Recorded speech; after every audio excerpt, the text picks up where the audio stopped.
사람들은요, 관계의 깊이에 따라서 말과 행동의 의미가 달라집니다. 똑같은 말을 해도 누가 누구에게 하느냐에 따라서 똑같은 말의 의미가 달라져요. 생일을 맞이해서 생일날 아침에 전화기가 울립니다. 카톡이 울립니다. 까똑까똑 이렇게 울려요. 그래서 이렇게 확인을 해보니까 예쁜 이모티콘과 함께 생일 축하합니다. 이렇게 메시지가 왔어요. 자, 이 카톡이 보낸 사람이 내가 잘 알지 못하는 사람, 그렇게 막 친하지 않는 사람이 보냈다면 감동이 돼요. 어떻게 내 생일을 기억했지? 아침에 그렇게 시간 맞춰서 이렇게 보내주는 게 얼마나 고마워요. 자, 그런데 이 카톡이 아내나 남편이 보냈으면 갑자기 기분이 나빠집니다. 아니, 이 인간이 이 문자 하나로 퉁치려고, 이런 생각이 확 들면서 기분이 확 나빠져요. 손편지를 쓰고 꽃을 준비하고 선물을 준비하고 이 정도로 표현해야 마음이 표현이 되는 거죠. 관계란 게 이런 겁니다. 똑같이 했는데 이렇게 하면 욕먹어요.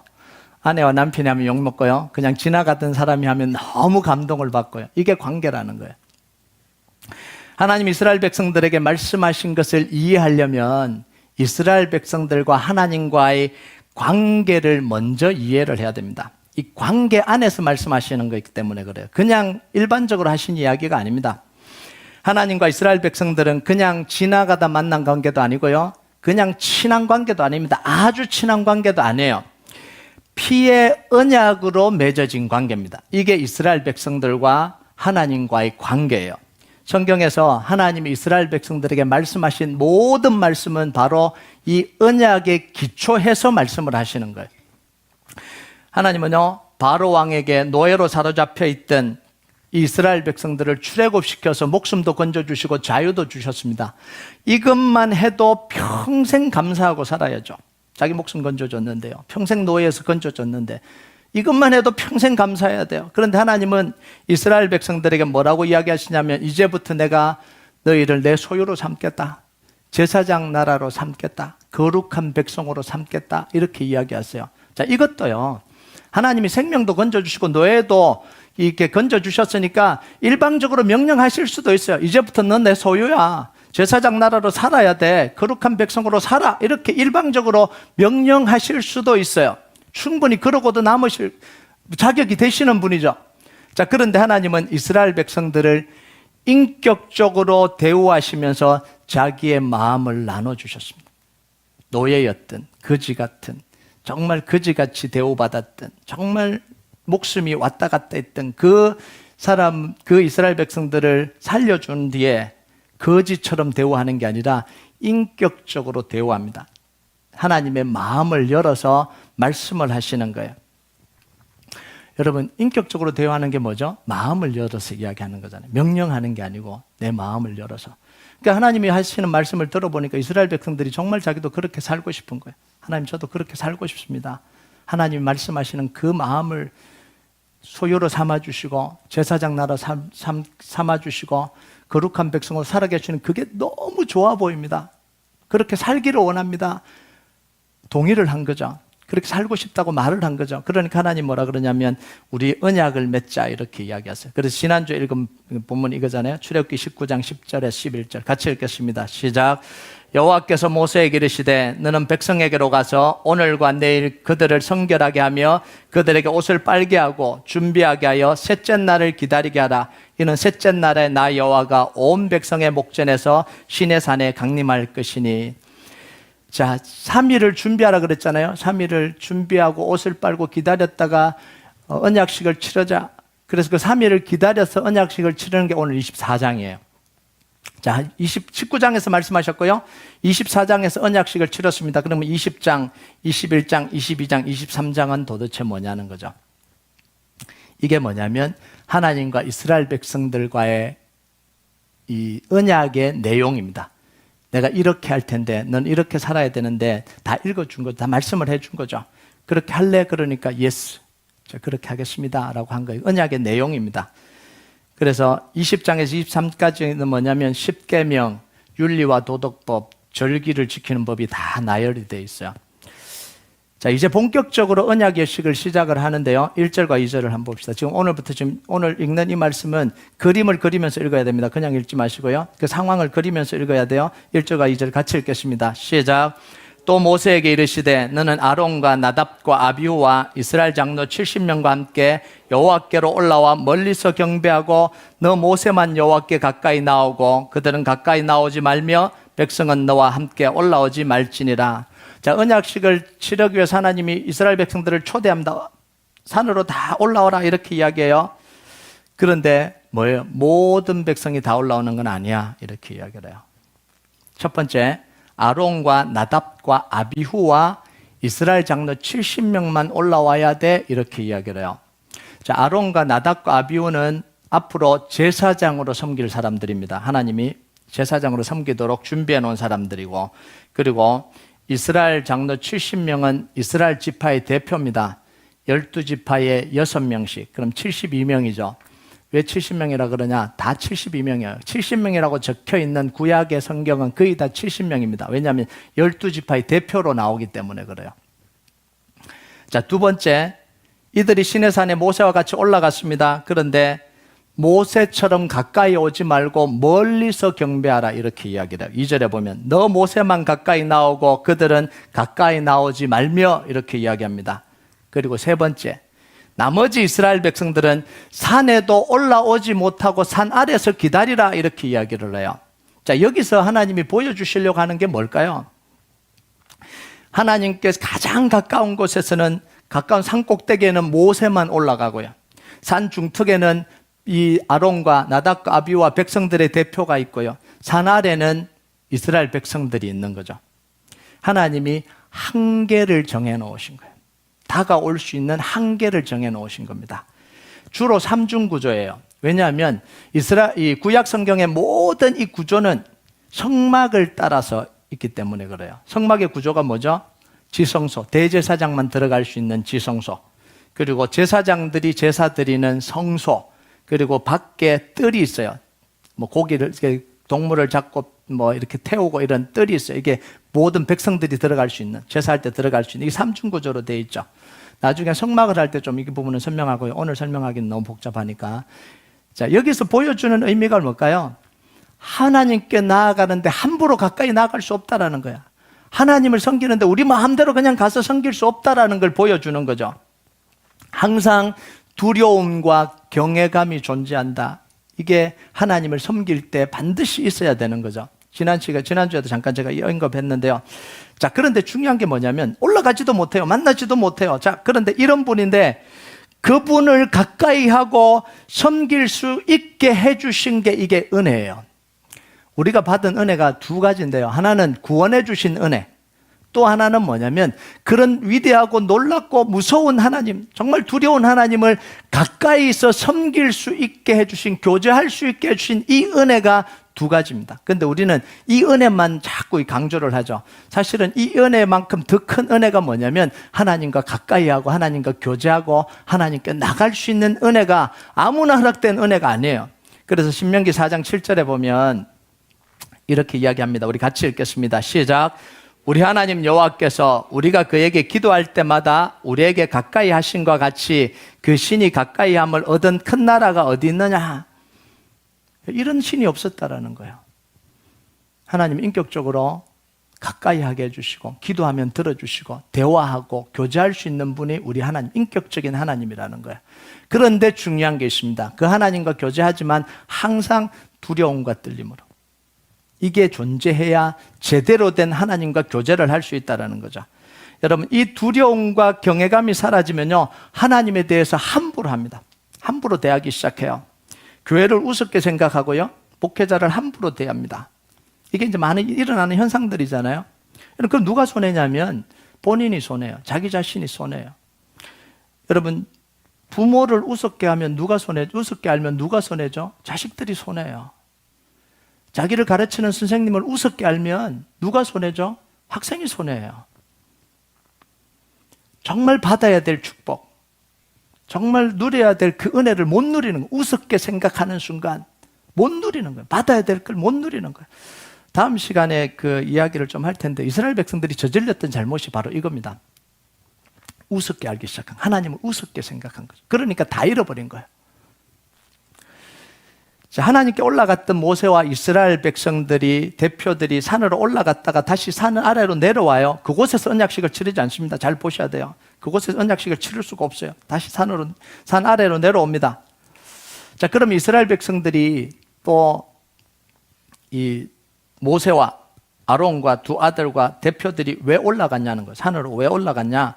이걸 보면요, 언약식을 어떻게 준비해야 되는지 하나님께 듣기 위해서 올라갔다고 봐야 되는 거예요. 언약식 이렇게 준비하고 이렇게 언약식을 치러야 된다라고 설명을 듣기 위해서 올라갔다, 이렇게 볼 수 있는 거죠. 자, 그런데 그리고 난 뒤에 언약식을 시작하기 전날에 다시 또 하나를 합니다. 바로 언약식을 치르는 게 아니고, 자, 3절을 한번 볼까요? 3절 같이 읽겠습니다. 시작.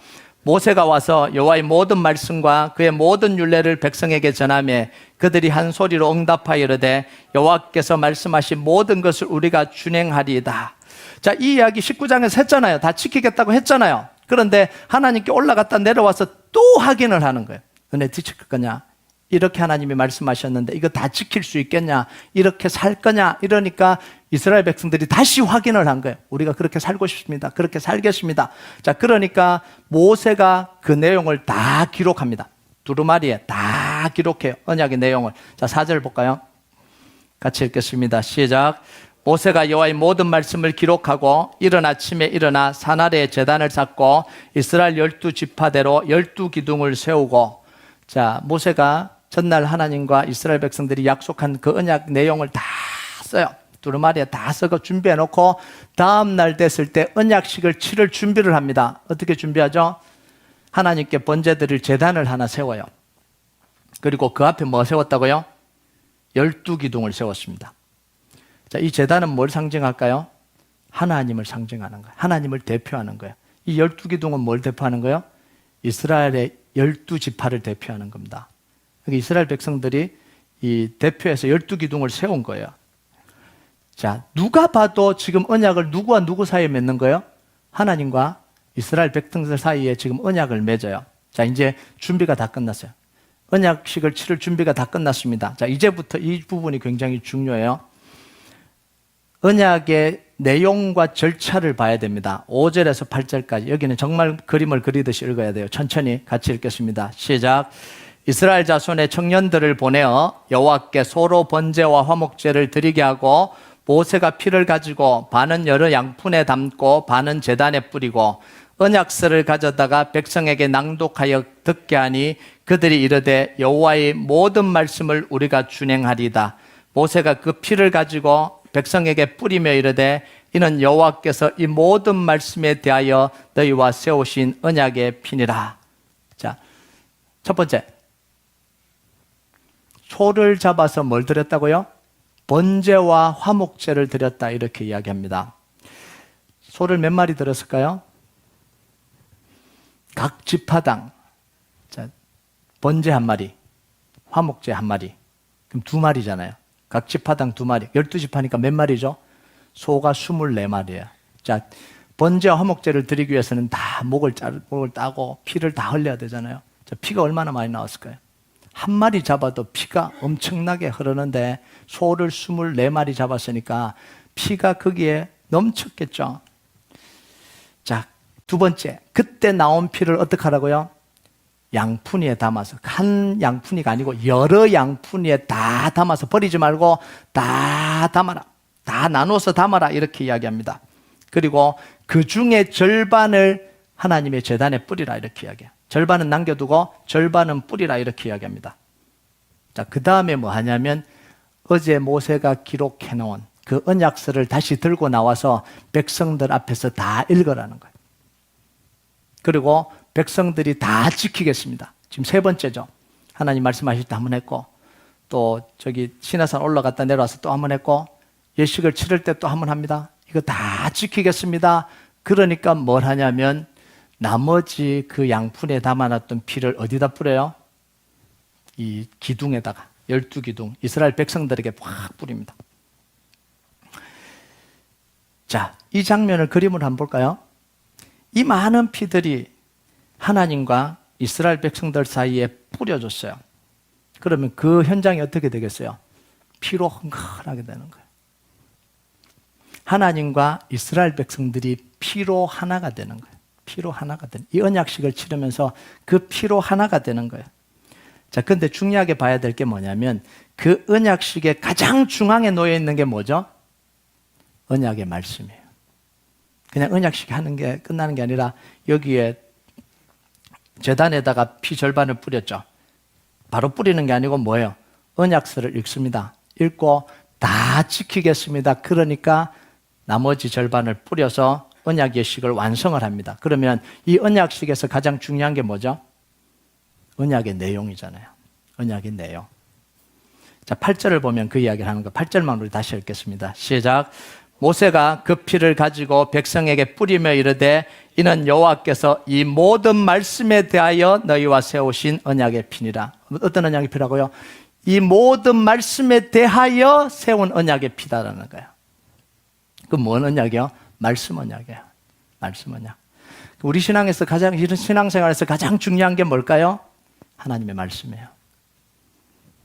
신앙생활을 철저하게 말씀을 따라서 해야 되는 거죠. 여러분, 무조건 믿는다. 그냥 열심히 기도하면 하나님의 능력이 임한다. 한번 그냥 산에 올라가서 소나무 뿌리 한번 뽑아. 그게 신앙이 아니라는 거예요. 근데 마치 이런 거예요.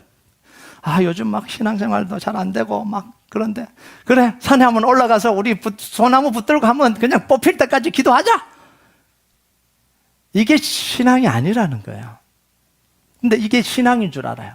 들어가서 그 기도원 유명하다 그러다 그 기도원에 가서 한번 진하게 한번 기도하고 내려와야 좀 뭔가 신앙이 좀 달라지는 거 아니야? 뭐 이런 이야기를 하는 거죠. 근데 이게 신앙이 아니라는 거예요. 또는요, 원하는 게 있으면 기도해봐. 그냥 기도 안 되면 금식해. 금식해도 안 되면 떼써봐. 떼쓰면 하나님 줄 거야. 끝까지 줄 때까지 떼써봐. 이것도 신앙이 아니에요. 이것도 바른 신앙이 아니죠. 기도해도 뭐 해야 돼요? 하나님의 약속의 말씀을 붙들고 기도해야 되는 거예요. 그래서 제가 계속해서 약속의 말씀 붙들고 기도하라는 강조하는 게 뭐냐면 이거잖아요. 약속의 말씀을 붙들고 기도해야 되는 거예요. 여러분, 말씀 없이 신앙생활하면요, 어떻게 되냐면 결론적으로 자기 욕구 중심으로 가버립니다. 이게 결론이에요. 여러분, 교회가 말씀 없이 신앙생활하면요, 교회는 어떤 곳이 되냐면 자기 욕구를 추구하는 사람들이 모여있는 거대한 욕구 추구를 하는 종교 집단이 되어버리는 거예요. 이게 교회, 말씀 없는 교회의 모습이 이런 거예요. 여러분, 열심히 있고 신앙 좋다고 하는 사람들이 더 욕구 중심이잖아요. 다는 그렇지는 않지만 기도도 열심히 한다 그러고 봉사도 열심히 한다 그러고 하나님을 열심히 사랑한다 그러는데 정말 욕구 중심이에요. 그런 사람들이요, 작은 것 하나 양보 못해요. 내가 원하는 걸 가지지 못하면 속에서 불이 나서 견디지 못하잖아요. 어떻게 나를 이렇게 대우하는 거야? 막 견디지를 못하잖아요. 내 뜻대로 안 되면 분을 참지 못합니다. 분을 막 부르륵 들어요. 어디 이런 교회가 있어? 막 어떻게 나를 이렇게 대우해? 막 이렇게 부르륵 참. 기도 많이 한다 그러고 봉사 많이 한다 그러고 정말 열심히 있다 그러면서 이렇게 하는 거예요. 왜요? 말씀 없이 기도하고 말씀 없이 신앙생활 하다 보니까요. 그러니까 고집도 엄청 세요. 그냥 고집 부리면 그것도 좀 힘든데 기도하면서 고집 부리잖아요. 고집에다가 기도하면서 고집 부려버리니까 이게 안 되는 거죠. 욕심을 부리는 데는데 기도하면서 욕심 부려버리는 거죠. 기도하면서 싸워버리니까 이게 안 되는 게 답이 없는 거죠. 여러분, 하나님이 뭐라고 이야기하시냐면요, 요한복음 14장 21절 같이 읽겠습니다. 시작. 나의 계명을 지키는 자라야 나를 사랑하는 자니 나를 사랑하는 자는 내 아버지께 사랑을 받을 것이요 나도 그를 사랑하여 그에게 나를 나타내리라. 어떤 사람이 나를 사랑하는 사람이라고요? 나의 계명을 가지고 지키는 자라야 나를 사랑하는 자. 하나님, 제가 오늘 기도한다고 밤샜어요. 철학 기도했어요. 발톱이 빠지도록 봉사했어요. 이게 하나님을 사랑하는 게 아니라는 거예요. 하지 말라는 이야기가 아닙니다. 이제 두 손도 다 놓고 막 이렇게 하라는 이야기가 아니에요. 그게 모습일 수 있지만 그것 자체로는 하나님을 사랑하는 게 아니라는 거죠. 정말 하나님의 계명을 지키기 위해서 내가 밤이 맞도록 기도한다. 그건 하나님을 사랑하는 거죠. 내가 하나님의 계명을 정말 사랑하고 지키기 위해서 열심히 봉사한다. 그 하나님을 사랑하는 거죠. 그러면 자기 욕심을 부리지 않을 거예요. 그죠? 자기 고집을 내놓지 않을 거예요. 부리지 않을 거예요. 기도 많이 했다고 목에 힘주지 않을 거예요. 자, 하나님과 이스라엘 백성들 사이에 언약식이 끝났습니다. 자, 언약식이 끝나고 난 모습을 한번 볼까요? 9절에 10절까지 같이 읽겠습니다. 시작. 모세와 아론과 나답과 아비후와 이스라엘 장로 70인이 올라가서 이스라엘 하나님을 보니 그의 발 아래는 청옥을 편 듯하고 하늘같이 청명하더라. 자, 언약식을 하기 전의 모습과 한 후의 모습이 달라졌죠? 어떤 부분이 달라졌어요? 언약식을 하기 전에는 이스라엘 백성들이 다 올라갔는데도 하나님 가까이 하지 마라 이렇게 이야기를 해요. 그런데 언약식이 끝나고 나니까 하나님의 발 아래에 있었다 이렇게 이야기해요. 근데 발 아래에 있는데 10절을 보면 청옥을 편 듯하고 하늘같이 청명하더라. 너무 좋았다는 거예요. 너무 기쁘고 너무 감격적이었다는 거예요. 여러분 이거 우리가 경험해 본 거잖아요. 예수님 영접하고 나니까 온 세상 만물이 그렇게 아름답게 보이는지 모르는, 다 좋아 보이는 거죠. 그전에는, 구원받기 전에는, 예수 믿기 전에는 다 우울하고 막 어두워 보이고 침울해 보였는데 구원받고 난 뒤에는 보니까 문을 열고 나가니까 세상이 다 아름다워 보여요. 이 모습을 보여주는 거예요. 하나님이 이들을 받아들여 주셨다는 거예요. 언약의 피를 통해서 이스라엘 백성들이 하나님과 가까워진 거예요. 하나님이 하나님의 백성으로 이스라엘 백성들을 받아들여 줬다라는 이야기예요. 자, 더 놀라운 건 있어요. 더 놀라운 게 11절입니다. 11절 같이 한번 읽어볼까요? 시작. 하나님이 이스라엘 자손들의 존귀한 자들에게 손을 대지 아니하셨고 그들은 하나님을 뵙고 먹고 마셨더라. 하나님 이스라엘 백성들을 어떻게 불러요? 노예들아 이렇게 부르지 않고 존귀한 자들아 이렇게 불러요. 존귀한 자들. 이스라엘 백성들은 노예였고 거지였고 저주받은 사람들이었는데 하나님이 언약의 피로 씻어주시고 깨끗하게 하셔서 존귀한 자로 만들어주셨다라는 거예요. 이게 언약의 결과예요. 이들이 하나님 앞에서 뭐 했다고요? 뵙고 먹고 마셨다. 큰일 날 일이죠. 죽을 일이죠. 그런데 하나님 뭐라 그래요? 손대지 아니하셨다 이렇게 이야기를 해요. 원래는 죽어야 되는데 하나님과 하나가 됐다는 이야기예요. 하나님의 소유가 됐다는 이야기입니다. 하나님이 제사장 나라 삼아주셨다는 거예요. 하나님의 거룩한 백성 삼아주셨다는 이야기입니다. 자, 하나님이 이스라엘 백성들과 하는 이 언약식을 보면서 무엇과 비슷하다는 생각이 드세요? 결혼식과 비슷하다는 생각이 들지 않으세요? 결혼식이에요. 하나님이 이스라엘 백성들에게 마음을 열어서 나는 너희들을 내 소유 삼기를 원한다. 너희들이 제사장 나라 되어줬으면 좋겠다. 거룩한 백성으로 살았으면 좋겠다. 라고 하는 지금 뭐 하시는 거죠? 프로포즈 하는 거죠. 하나님 프로포즈 하시는 거예요. 자, 그리고 난 뒤에 오케이 그랬잖아요. 이스라엘 백성들이 오케이 그런 거. 그럼 결혼하자 그런 거잖아요. 자, 그런데 하나님이 이스라엘 대표들을 다 산으로 불러 올라가요. 불러 올라가서 뭐 하십니까? 이 언약식 준비해요. 상견례 하는 거죠. 상견례 하는 거예요. 그래서 이 준비하는 거예요. 그리고 언약식을 할 때 그냥 언약식을 하는 게 아니라 피를 뿌리고 중간에 뭘 하죠? 언약서를 낭독하고 다 지키겠습니다. 서약을 하는 거예요. 결혼 서약을 하죠. 그러고 나니까 피를 뿌려요. 성혼 선언을 하는 거죠. 자, 그 다음에 하나님의 발 아래 먹고 마셨더라. 이게 뭐예요? 피로연하는 거예요. 결혼식 하면 피로연해야 되잖아요. 이게 결혼식의 모습을, 정확하게 결혼식의 모습을 보여주는 거예요. 하나님과 이스라엘 백성들이 결혼을 한 거예요. 시내산에서 하나님이 이스라엘 백성들과 한 이 언약식을 이해를 해야 하나님이 이스라엘 백성들이 한 모든 명령이 이해가 되는 거예요. 여기에 다 기초하고 있기 때문에. 자, 이게 이해가 돼야 신명기 6장 4절 5절에 이해가 돼요. 우리 같이 한번 읽어볼까요? 신명기 6장 4절 5절 시작. 이스라엘아 들으라. 우리 하나님 여호와는 오직 유일한 여호와시니 너는 마음을 다하고 뜻을 다하고 힘을 다하여 내 하나님 여호와를 사랑하라. 하나님이 이스라엘 백성들이 뭐냐? 나만 사랑하라 이렇게 이야기를 해요. 이게 어느 관계에서만 가능한 거예요? 결혼 관계에서만 가능한 거예요. 친구 보고 넌 나만 사랑하라. 이게 안 되잖아요. 여러분 한번 보세요. 우리 교회 청년, 남자 청년 중에 결혼 안 한 청년들이 몇 명 있습니다. 남자 청년이 아무 여자 자매를 보고, 그냥 남자 청년이 아무 여자 청년을 보고, 아무개야 너는 오늘부터 나를 마음과 뜻과 힘을 다해서 사랑해야 돼. 뭐라고 할까요? 그 여자 청년이. 이 오빠 미쳤나 지금? 그럴 수 있는 관계가 아니에요. 그럴 수 있는 관계가. 근데 하나님은 지금 이 명령을 왜 하시는 거예요? 결혼했기 때문에 할 수 있는 거예요. 언약을 맺었기 때문에 할 수 있는 명령이에요. 구약에서요, 하나님이 이스라엘 백성들을 향해서 뭐 하냐면, 왜 음행하냐? 왜 간음하냐? 이런 표현을 계속해서 쓰시거든요. 쓸 수 있는 이 근거가 뭘까요? 결혼식을 했기 때문에 가능한 거예요. 여러분, 왜 당신이 음행하냐? 왜 간음하냐? 왜 바람 피우냐? 이건 누구 사이에만 대화가 가능한 거예요? 부부 사이에서만 있을 수 있는 대화예요. 친구가 그냥 교회 형제자매인데 왜 간음하냐? 이런 게 안 되잖아요. 할 수가 없죠. 그 관계에서는 안 되는 표현이에요. 그래서 호세아서 4장 22절에 보면 하나님이 그 이야기 하시는 거예요. 같이 읽겠습니다. 시작. 내 백성이 나무에게 묻고 그 막대기는 그들에게 고하나니 이는 그들이 음란한 마음에 미혹되어 하나님을 버리고 음행하였습니다. 음행했다는 거죠. 자, 그러면 이 언약은 하나님과 이스라엘 백성들 사이에서만 맺은 언약이냐? 우리는 안 맺은 거냐? 자, 이 시내산에서 언약의 모습을 그대로 재현한 게 뭐냐면 예수님의 유월절 마지막 만찬이에요.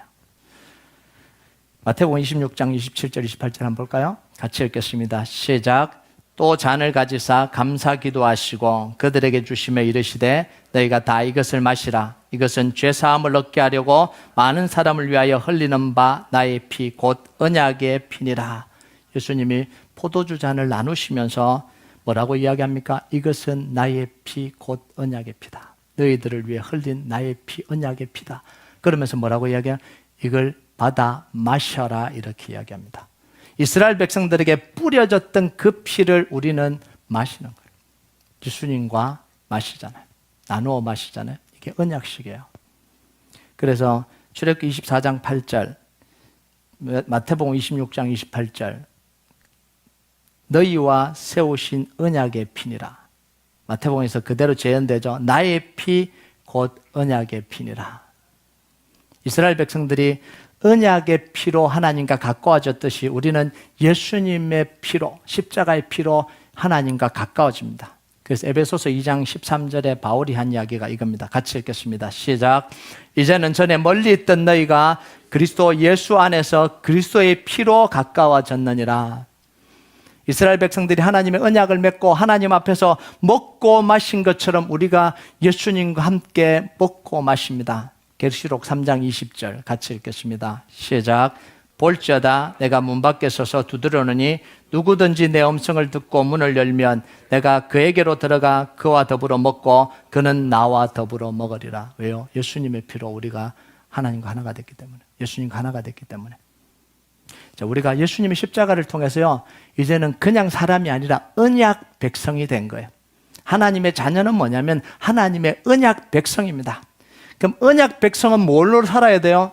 하나님의 약속의 말씀으로 사는 게 언약 백성이에요. 그냥 열심히 살고 그냥 교회 열심히 나오고 그냥 기도 열심히 하는 게 언약 백성이 아니라 언약을 가지고 살아가는 게 이게 언약 백성입니다. 여러분, 신앙은요 선동이 아니에요. 감정적인 선동이 아니에요. 하나님 우리를 그렇게 사랑하십니다. 우리를 위로해 주십니다. 열심히 삽시다. 아멘. 눈물 찔끔 흘리고 나가도 그게 하나님 백성으로 사는 거 아니에요. 예배 드릴 때마다 기도할 때마다 막 울어요. 근데 진짜 그게 우리의 신앙으로 사는 모습은 아니에요. 아직까지요. 제가 한번 이야기를 했던 것 같기는 해요. 처음으로 그 UNT 옆에 있는 교회, 우리 교회죠. 우리 교회 전신. 처음에 교회를 이제 부임해서 유학생들이 한 15명 정도 있었더라고요. 학생들이. 그래서 이제 금요 집회를 하자. 뭐 신앙이 다 무너져 있어요. 금요일 날은 이제 파티하러 가고 술 마시러 가고 도박하러 가고 막 고스톱 치고 막 놀고 난리도 아니었어요. 가보니까. 그래서 이거 안 되겠다. 유학까지 와갖고 지금 이대로 살다가 우리 청년들 다 망가지겠다. 그래서 금요일 날 집회를 하자, 기도하고 찬양하고 기도하고 말씀 집회를 하자 그랬더니 애들이 시큰둥해요. 그래도 이제 뭐 하자고 해서 이제 하니까 찬양팀 한 두세 명 세워놓으니까 찬양팀도요, 기타는 이제 배우려고 하는 애들, 기타 소리가 나는 게 아니고 칙칙 소리가 나요. 침은 칙칙칙칙칙. 드럼도 이제 배우려고 하는 애, 키보드 하나 그냥 소리가 조금 나는 애. 찬양 인도자는요, 자기 기분 나쁜 교회 안 나왔어요. 여자친구하고 싸우면 교회 안 나오고 막 이래요. 그래서 어쨌든 앉혀놓고 이제 하니까 회중석에 2명인가 앉아있어요. 예배가 드려지는 게 신기하죠. 근데 이제 예배를 드리고 말씀을 탁 선포하고 기도하자 그러니까 막 통곡 소리가 나는 거예요. 제가 깜짝 놀랐어요. 와, 내 설교가 이렇게 파워풀했나? 다음 주에 또 막 말씀 전하는데 기도하자 그러는데 바로 통곡을 하는 거예요. 와, 성령이 내게 임했나 보다. 근데 알고 보니까요, 기도하자 그러면 요시 땅 그러면 우는 거예요. 성령의 은혜를 받아서가 아니라 서러워서 우는 거예요. 유학 생활이 너무 서러워서 그냥 막 우는 거예요, 그냥. 이게 신앙생활은 아니에요. 물론 하나님이 말씀을 통해서 위로도 해주시고 예배를 통해서 위로해 주시지만 그게 그냥 우리의 신앙은 아니라는 거예요. 감정에 선동하고 감정으로 해서 막 우리 이렇게 열심히 합시다, 열심히 모입시다, 우리 교회가 뭔가 제대로 하면 돼야 되는 거 아닙니까? 막 다 같이 모여서 한번 뭔가를 이루어 봅시다. 이게 신앙이 아니라는 거예요.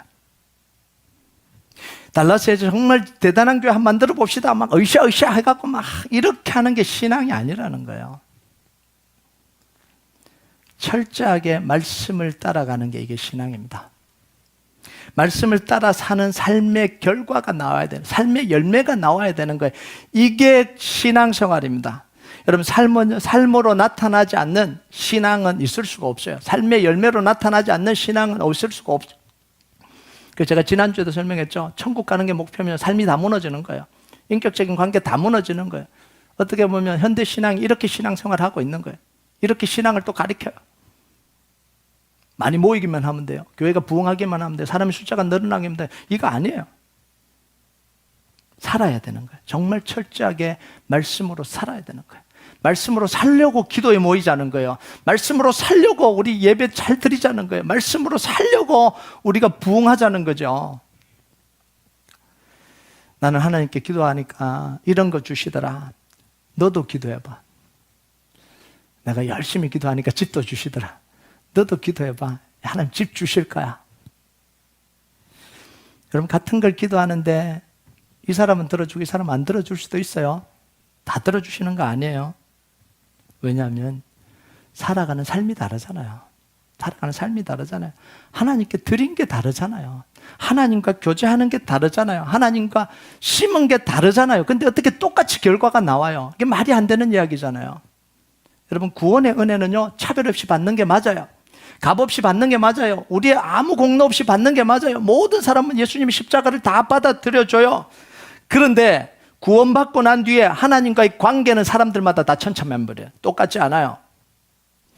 하나님과 보낸 시간에 따라 다를 수밖에 없는 거 아니에요? 관계가 어떻게 다 똑같아요? 보낸 시간이 다르면 관계가 다를 수밖에 없는 거죠.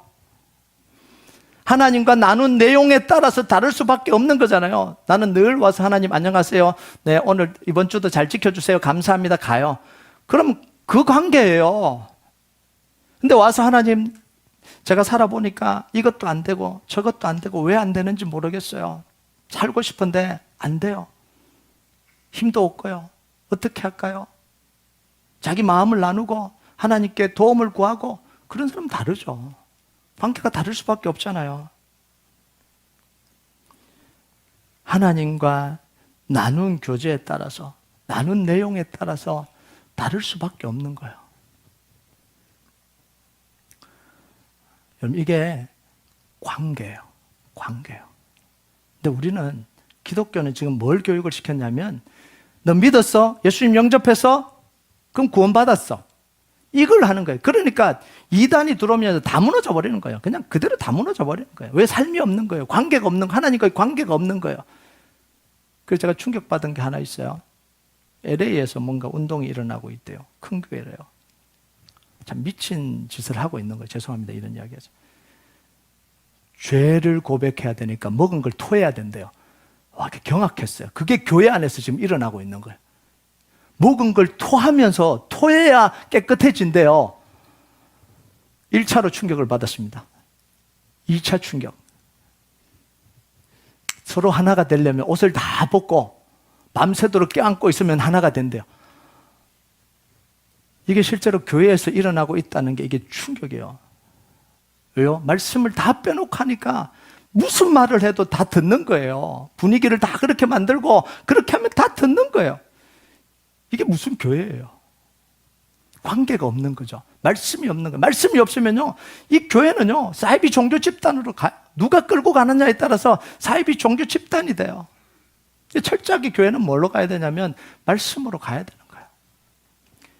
여러분, 신앙생활이 어렵다고 하는데요, 신앙생활이 굉장히 쉬워요. 왜냐하면 하나님이 너무 분명하게 말씀해 놓았거든요. 하나님이 뭘 좋아하시는지, 하나님이 어떨 때 기뻐하는지, 하나님 앞에 뭘 드리기를 원하는지 선명하게 기록이 되어 있거든요. 신명기 30장 11절에 14절까지 한번 볼까요? 같이 읽겠습니다. 시작. 내가 오늘 내게 명령한 이 명령은 내게 어려운 것도 아니요 먼 것도 아니라 하늘에 있는 것이 아니니 내가 이르기를 누가 우리를 위하여 하늘에 올라가 그의 명령을 우리에게로 가지고 와서 우리에게 들려 행하게 하려 할 것이 아니요 이것이 바다 밖에 있는 것이 아니니 내가 이르기를 누가 우리를 위하여 바다를 건너가서 그의 명령을 우리에게로 가지고 와서 우리에게 들려 행하게 하려 할 것도 아니라 오직 그 말씀이 내게 매우 가까워서 내 입에 있으며 내 마음에 있은즉 내가 이를 행할 수 있느니라. 아멘. 이게 하나님 마음입니다. 말씀은요, 돌을 닦아서 몇십 년 돌을 닦고 산에 가서 돌을 닦아서 겨우 발견해서 하는 그게 아니라는 거예요. 숨겨진 것을 어렵게 찾아내서 하나님의 말씀을 따르는 게 아니라는 거죠. 너무나 분명하게 성경에 다 기록해 놓은 거죠. 펴서 읽기만 하면 되고요, 하나님의 말씀을 지키고 싶은 마음만 있으면 다 된다라는 거예요. 이게 하나님의 말씀이에요. 어디 갈 때 혹시나 우리 교회를 뭐 다른 지역으로 갈 때 말씀은 신비해갖고 연구를 해서 찾아내야 되고 막 이런 데는 그런 교회는 가지 마세요. 막 몇 시간을 기도해야 막 말씀이 막 빙 나타나서 신비한 걸 발견, 그런 거 아니에요. 플레인하게 너무 선명하게 하나님의 약속의 말씀을 기록해놨어요. 뭘 원하시는지, 어떻게 하기를 원하시는지. 여자들과는 너무 달라요. 남자들이 왜 여자들을 어려워하겠어요? 마음을 모르니까 그런 거예요. 마음을 모르니까 뭘 원하는지 모르겠다는 거예요. 일일이 말을 해주면 좋은데 말을 안 해주잖아요. 왜 그러는데? 뭘 해주기를 원하는데? 몰라. 말을 해주면 되잖아요. 선명하게 뭐 이렇게 해준다 그러면 말을 해주면 되잖아요. 안 해주잖아요. 또 때로는 원하는 걸 해줘도요, 변덕을 부려, 심술을 부려요. I'm not in mood. 나는 오늘 그럴 분위기가 아니라는 거예요. 다 해줬는데도 오늘 예전에는 그거 원했는데 오늘 그거 해주니까 오늘은 그런 무드가 아니래요. 힘든 거죠. 힘든 거예요. 근데 하나님은 아주 선명하게 기록해 놓으셨어요. 변덕을 부리지 않습니다. 하나님이 말씀에 기록한 외에 다른 걸 원하지 않아요. 말씀에 기록된 대로만 하면 기뻐하시고 축복해 주십니다. 날씨가 바뀌었다고 변하지도 않고요, 무드가 바뀌어졌다고 말씀하지도 않고요, 너무 많이 먹어서 이제 질렸다 이런 이야기도 안 하고요, 그냥 하나님이 기록한 대로 그대로 행하기만 하면 하나님이 기뻐하시고 사랑해 주시고 하나님 축복해 주십니다. 여러분, 신앙생활 하면서요, 신앙생활하고 하나님 알아가면 알아갈수록 내 속에 무슨 마음이 드냐면 하나님의 말씀대로 기도해서 그 약속의 말씀이 이루어지는 걸 경험해보고 싶다라는 마음이 계속해서 드는 거죠. 이 말씀을 붙들고 기도해서 하나님의 일하심을 보고 싶은 마음이 계속해서 일어나는 거예요. 그럼 이게 정상이에요. 지금 또 기도하고 있어요. 하나님 약속의 말씀을 붙들고 또 기도하고 있는 게 있습니다. 하나님 이루실 거 저는 믿고 있고요. 나중에 또 나눌 때가 있겠죠. 근데 이게 신앙생활이에요. 뭐가 신앙생활이겠어요? 여러분, 말씀대로 살면서 하나님과의 관계를 발전시켜 가시기 바랍니다. 구원받은 자리에 머물러 있지 말고요. 아, 하나님 이런 분이었구나. 이런 말씀이 이렇게 이루어지는구나. 이 말씀을 붙들고 기도했더니 하나님 이렇게 응답하셨구나. 이걸 좀 경험하라는 거예요. 하나님이 사랑해 주시는 걸 좀 경험하라는 거야. 아무도 나를 사랑하지 않는다. 이렇게 좀 하지 마시고요. 정말 하나님이 나를 사랑해 주시는구나. 하나님 나를 인도해 가고 계시는가. 이걸 좀 경험하라는 거예요. 이거 경험하려면요, 하나님 말씀대로 잘 따라야 되는 거잖아요. 여러분, 애가요, 늘 말썽 부리고요, 막 말도 이쁘게 안 하고요, 늘 막 그렇게 하면서 왜 나를 안 사랑해 주지? 사랑해 줄 수가 없잖아요. 늘 불평하고 얼굴에 대고 막 욕하고 뭐 이러는데 어떻게 사랑해 줘요? 사랑할 수가 없잖아요. 말씀대로 해서 기도 응답을 받아보는 거예요. 그래서 하나님과의 사랑의 관계를 갖고 가시기 바랍니다. 그럼 잠언서 8장 7절에 보면, 잠언 8장 7절에 보면 하나님이 이렇게 이야기해서 같이 읽겠습니다. 시작. 나를 사랑하는 자들이 나의 사랑을 입으며 나를 간절히 찾는 자가 나를 만날 것이니라. 하나님 마음 느껴주세요. 이게 하나님 마음이에요. 나를 찾아라. 나를 사랑하는 자들이 찾아올 거라. 사랑하는데 왜 안 찾아오지? 안 찾아와요. 전화도 안 하고 안 찾아와요. 지금쯤 되면 찾아올 만하다고 전화할 만도 한데 안 해요. 그럼 뭐예요? 도대체 뭐지? 나를 사랑하는 건가? 나한테 관심이나 있는 건가? 이런 생각이 들잖아요. 사랑하는 자들이 나의 사랑을 입으며 나를 간절히 찾는 자가 나를 만나. 나를 좀 찾아라는 거예요. 나를 대화하자는 거죠. 내가 가지고 있는 마음을 좀 들어라는 거예요. 하나님이 우리에게 하시는 게 그거예요. 저 그러면 이제 질문을 해요. 목사님 어떻게 해야 돼요? 뭐부터 시작해야 돼요? 뭐부터 시작할 게 뭐가 있어요? 은혜 소낙비 시작했는데 다른 데서 찾아라 그래. 다 지금 이 판을 다 벌려줬는데 목사님 어디서 해야 되죠? 은혜 소낙비부터 하시기 바랍니다. 그때부터 기도하시고요. 그곳에서 하나님 찾아가시고요. 그래서요, 정말 여러분의 삶이 하나님을 사랑하고 말씀대로 살아서 여러분의 삶이 좀 풍성해졌으면 좋겠어요. 하나님으로 인해서 여러분의 삶이 풍성해지는 역사가 있길 주님의 이름으로 축복합니다. 우리 같이 찬양하도록 하겠습니다. 이 찬양 하나님 앞에 올려드립시다. 무엇이 변치 않아 내 소망이 되며 무엇이 한결같아 내 삶을 품으리. 그 누가 날 만족해 해 내 영이 쉬며 그 누굴 기다려 내 영이 기쁘리. 십자가 그 그늘 안에 내 소망이 있네. 십자가 그 그늘 안에 내 생명이 있네. 우리가 이 고백을 하나님 앞에 같이 올려드리도록 하겠습니다.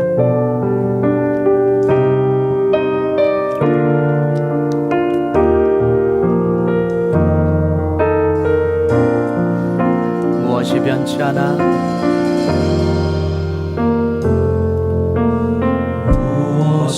변치 않아 내 소망이 되며 내 소망이 되며 무엇이 한결같아 우리의 삶을 품어줄 수 무엇이 있겠습니까?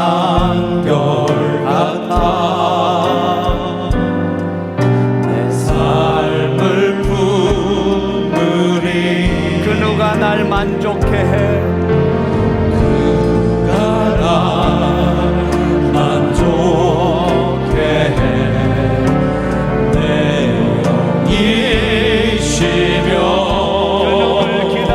내 영이 기쁘니